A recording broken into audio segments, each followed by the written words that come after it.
Now, the first thing you do when you get a deck, you open it up, the back pops open just like that. The first thing you come to is the rule sheet. Now, because I'm going to teach you personally, you don't need this right now. But in that deck, you have 50 cards, 51 cards of all different people. Everything from the CIA to Alexander the Great, Amelia Earhart, all these different people, places. But first thing you want to do is you want to take all the land cards and separate those. So, all your land cards come over here in this stack. So Colombia, Israel, France, those all go in the far right corner. Then you take all the other cards, after you separate all the land cards, and you place them here. This is your deck. You grab 5 cards off the top of your deck, and this is your hand. Now out of your hand, so the first thing you do to start civilization is grab 1 land card. That's where your civilization starts. Now with that civilization, you also want to make sure that you watch what your opponent gets. If you're in the same continent, which is the bottom of the card, so here it says it's Libya, but at the bottom it says it's in Africa. If it's in the same continent as your opponent, those 2 lands can attack. So you want to beef up the security of that land. So you want to put the strongest people you have. The bottom right-hand corner of each character card or army card, there's 2 numbers. Attack, defense. 3,000 is the attack points, 2,000 defense. So you place that down. Now, if you find a blue card like this that says Explorer, all explorers find new lands. So you place that next to that existing land, and you grab a new land from your land pile. So you're growing your civilization. Now, as you go, you're also going to find people like inventors or musicians, authors, and such. They won't help you really militarily. You see their attack and defense, 40 and 60. That's tiny compared to an army. But right here is what's important, the abilities. It says increase your morale by 500 points. This is Gutenberg, the inventor of the printing press. Pretty darn important. So you place him down here, and you grab your little guy, your little figurine, your miniature, and then you move him up by how many points you received by that card.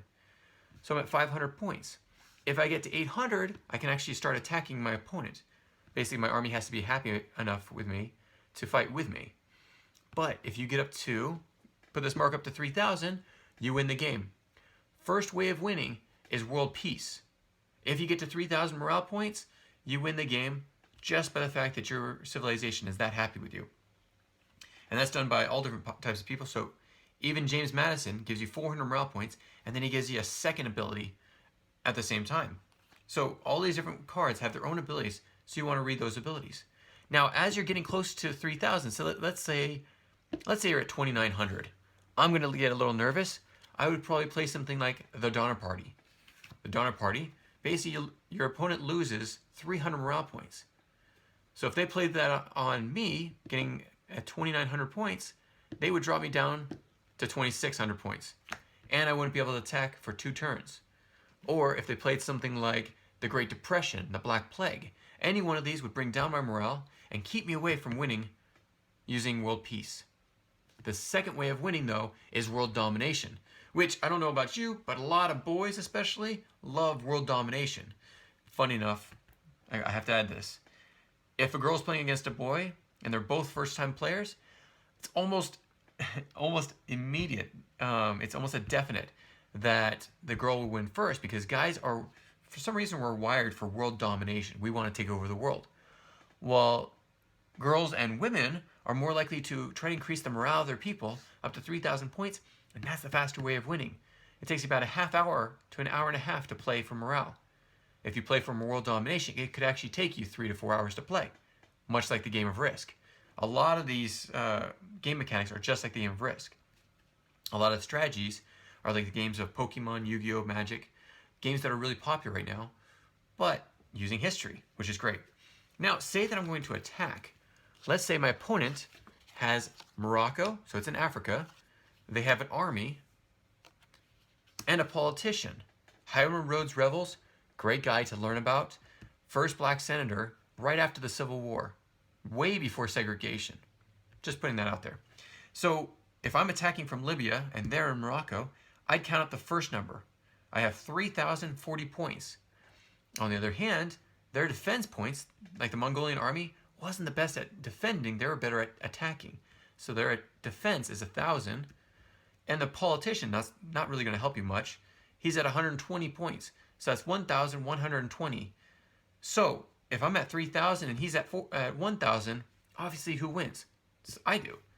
So if whoever loses that attack has to drop their morale by 100 points. Whether it's attacker or defender, they both lose 100 points if they lose the battle. If the defender loses, he has to lose one of his cards to the discard pile. Now, sorry, I should have explained this. This right here is your discard pile. If I was to discard someone, I place them in the discard pile. At the same time, all this area, this area right here is called the active area. Something like the Donner Party, because it's not a person and it's not a location. So lands go all in the first row. If it's a person, it goes above the land that they occupy. And you're only allowed one army per land. So if it's a technology card, a knowledge card, a relic, they all go in this active area. Basically, it shows you that you still have them in play, but they're not over here taking up room. So if I'm to attack, I would attack, let me see, what would I have? Gutenberg, there we go. If I was I'm allowed to attack twice per turn, so I'd probably attack again, right? So 3,040, now they only have 1,000 because they lost their politician. Automatically they would lose, right? So they lose another card, and if there's no one defending that land, I get to take that land for myself and move someone from the attacking land to defend it. In the end, if they just lost their last land, I won the game. So that's how Historical Conquest is played. There's a little bit more rules into it. That's why we have the rule sheet. But we have a full-length tutorial of how to play on our YouTube channel.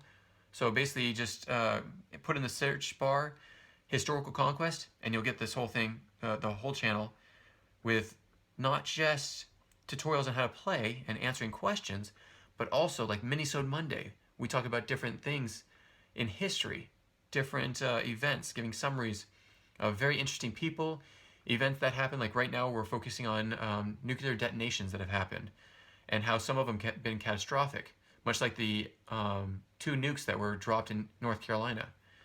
Didn't know about that, huh? You'll find out if you go to our site.